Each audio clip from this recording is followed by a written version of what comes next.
റോഷിയുണ്ട്. നമുക്കപ്പം റോഷി, അന്ന് ഈ വളർത്തുനായയൊക്കെ വെച്ച് പോലീസിനെയും അന്വേഷണ സംഘത്തെയും ഒക്കെ വല്ലാതെ വിറപ്പിച്ച കക്ഷിയാണ് ഇപ്പോൾ ഈ പോലീസ് ജീപ്പിനുള്ളിൽ കുനികൂടിയിരിക്കുന്ന സഞ്ജു എന്ന ഡോൺ. അപ്പോൾ ആ അർത്ഥത്തിൽ വലിയൊരു ക്രിമിനൽ കൂടിയാണ് ഈ സഞ്ജു. നിരന്തരം ലഹരി കടത്തുന്ന വലിയ ലഹരി റാക്കറ്റിലെ ലഹരി മാഫിയയുടെ ഭാഗമായിരിക്കുന്ന ഡോൺ എന്ന് തന്നെ നമുക്ക് നിസ്സംശയം പറയാം, അല്ലേ?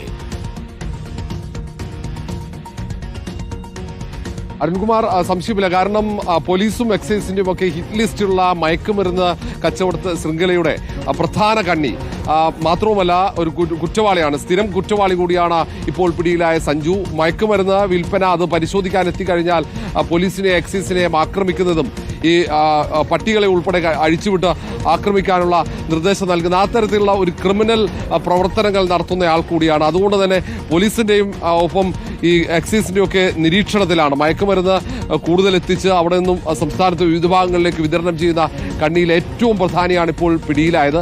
ഒന്നൊരു പക്ഷേ സംസ്ഥാനത്ത് ഏറ്റവും വലിയ രീതിയിലുള്ള ഒരു വേട്ടയായി ഇതിനെ നമ്മൾ കാണേണ്ടി വരും. കാരണം ഇത്രയും MDMA, കാരണം അടുത്ത കാലങ്ങളിലൊക്കെ കഞ്ചാവാണ്, ഹൈബ്രിഡ് കഞ്ചാവാണ് ഏറ്റവും കൂടുതൽ പിടികൂടിയത്. പക്ഷേ പോലീസ് പിടികൂടുന്ന MDMA ഏറ്റവും കൂടുതൽ ക്വാണ്ടിറ്റിയുള്ള MDMA ആണ് ഈ കഴിഞ്ഞ ഇടവേളയിൽ.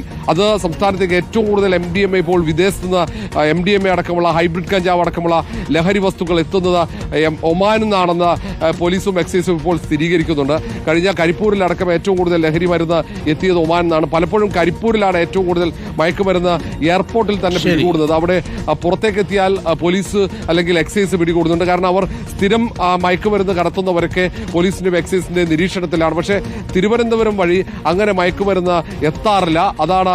മാത്രവുമല്ല, കസ്റ്റംസിനെ സംബന്ധിച്ചിടത്തോളം സ്കാനിങ്ങിൽ കണ്ടെത്തുക എളുപ്പമല്ല. നേരത്തെ കസ്റ്റംസിന്റെ ഡോഗ് ടീം ഉണ്ടായിരുന്നു. ഇപ്പോൾ തിരുവനന്തപുരത്ത് കസ്റ്റംസിന് ഡോഗില്ല. ഡോഗിനെ ഉപയോഗിച്ചുകൊണ്ടാണ് ഈ മയക്കുമരുന്ന് കണ്ടെത്തുന്നത്. നെടുമ്പാശ്ശേരിയിൽ ഡോഗുണ്ട്.